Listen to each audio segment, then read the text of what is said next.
সবাই বলছে না টিপু ছোট টেয়াটা খুলে নিয়ে ভেঙে দেবো। টিপু ভাই একটি কথা বলেছে আমার গত ভিডিওতে যে টিপু ভাই ফকির না। আমি ফকির না এই সমস্ত কথা কখন আসছে? আমি কি ফুটানি মারানোর জন্য বলছি? আমি কখন বলছি? যখন অনেকেই বলে অন্যের টাকা দিয়ে সে ফুটানি করে হাসপাতাল বানিয়ে। আরে আমি হাসপাতালের জায়গা নির্ধারণ করলাম, আমি এটার উদ্যোগ নিলাম, আমি ইনভেস্টরদেরকে আহ্বান জানাইছি যে আপনারা আসেন, যারা ইনভেস্ট করবেন করবেন, না করলে তো নাই। আমাদের কাজ কি বন্ধ হয়ে যাবে? আমরা তো কোনো না কোনো ভাবে আগাবো, হয়তো ব্যাংকের থেকে লোন দিতে হবে, এই তো ব্যাপার। তো এখন আমি তো কখন এই কথাগুলো বলছি? মানুষ যখন বারবার বারবার বারবার বাজে মন্তব্য করছে, ওই মন্তব্যগুলোর জবাব দেওয়ার জন্য বলছি। লাস্ট প্রশ্ন সেটি হচ্ছে হসপিটালের মধ্যে কি এই মুহূর্তে কোনো ডাক্তার কথাবার্তা বলেছেন? মানে আমাদের এখানে মোট আমরা 10 জন ডিরেক্টর, এর মধ্যে 6 জন ডাক্তার, 6 জন ডাক্তার ডিরেক্টর। যদিও ওরা যেহেতু আমাদের এই হাসপাতালটা কমপ্লিট হতে 5 থেকে 7 বছর লাগবে।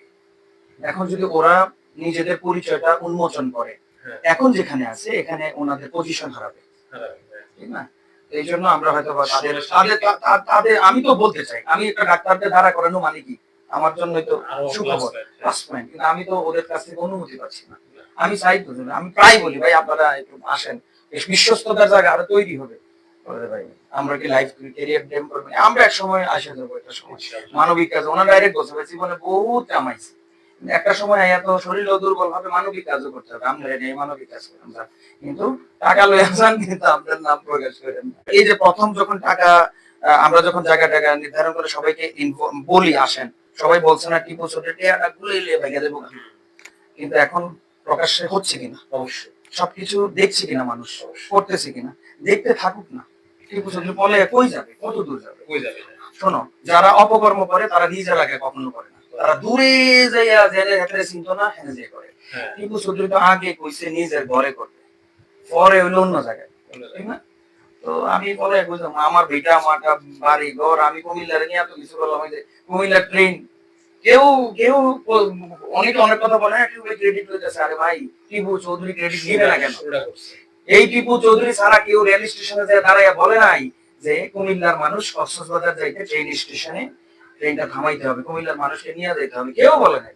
আমি বলার 2 দিন পরে কেন ট্রেনের খবরটা আসে নাই যে কুমিল্লার মানুষের দাবি, কুমিল্লার মানুষের দাবি, গণমানুষের দাবি যে তারা চায় যে কুমিল্লার মানুষ এখান থেকে ট্রেনে করে কক্সবাজার যাবে। তখন তো এই জিনিসটা আমলে আসলো। এর আগে তো বছরের পর বছর চলে গেল। কিন্তু এখন আমি বলাতে পারবো ভাই ক্রেডিটের দরকার নেই, আপনি করছেন, আপনি যে বাজে মন্তব্য করতেছেন আপনি আছেন, এই বছরের ক্রেডিটের দরকার নেই। তো প্রিয় দর্শক, ভিডিওটি অবশ্যই শেয়ার করবেন।